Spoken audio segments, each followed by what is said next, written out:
Chers amis, bonjour. Nous sommes le jeudi 18 janvier 2024. Il est pratiquement 10 heures. Quelques news de l'Arménie, de l'Artsakh et de la diaspora arménienne.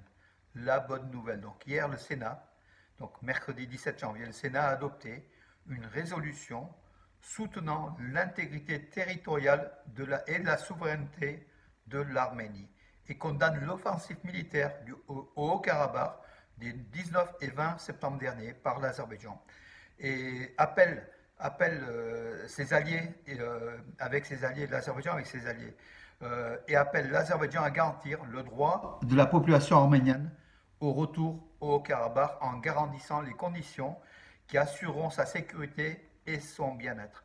Donc le nombre de votants était de 339, 337 se sont exprimés avec 336 pour et un seul contre. Un seul sénateur qui était contre, tout simplement. Voilà donc pour dire pratiquement à l'unanimité, ça a été voté.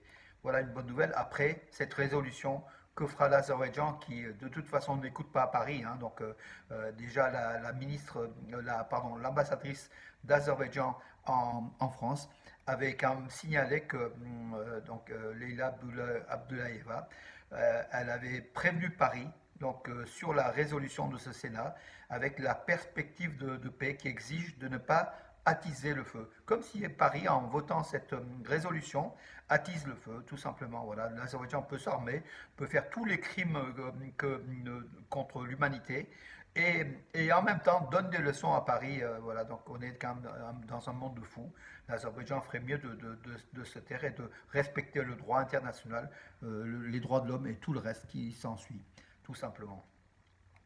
La mission d'observation civile de l'Union européenne donc, va s'amplifier en Arménie.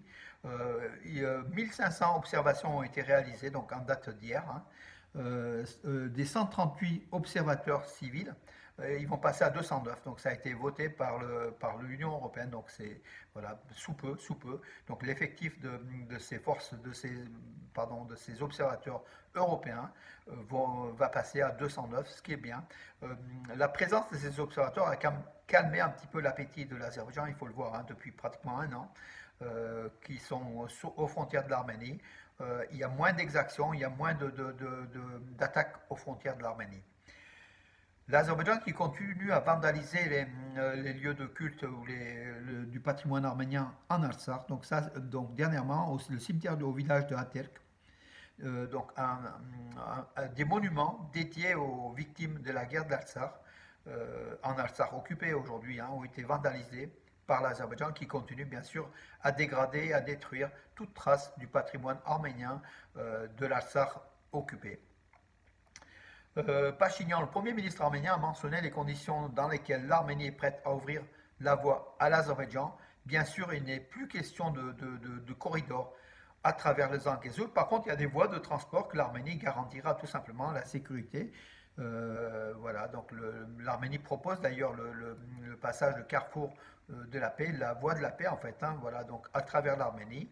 Et l'Azerbaïdjan donc est prié d'accepter cela. Moscou de son côté affirme que l'Arménie doit venir à Moscou pour négocier encore une fois avec la Russie et l'Azerbaïdjan les conditions de paix. La Russie veut un peu mettre la main, enfin prendre la direction de ces accords qui s'enlisent et qui sont encore loin d'être signés au regard des menaces de Bakou contre l'Arménie. À chaque fois, donc, Aliyev comment dirais-je, met de l'huile sur le feu pour essayer de faire échouer ces accords. L'Azerbaïdjan n'en veut pas de ces accords. L'Azerbaïdjan voit plutôt l'option militaire, jusqu'à présent en tout cas. Bakou parle d'accord, mais de l'autre côté, son président dictateur menace à chaque fois d'une intervention armée contre l'Arménie. Ce n'est pas dans ces conditions-là que l'accord de paix sera signé. L'ambassade de Géorgie en Arménie l'ambassadeur a proposé, a affirmé que le carrefour de la paix est une solution. Nous sommes prêts à soutenir les initiatives visant la stabilité régionale. Et ce carrefour de la paix, donc les voies d'accès de l'Arménie, le transport, conviennent a priori à la Géorgie. Voilà, il n'y a que l'Azerbaïdjan qui n'en veut pas jusqu'à présent, et bien sûr la Turquie derrière. L'Iran ne serait pas contre non plus. Voilà.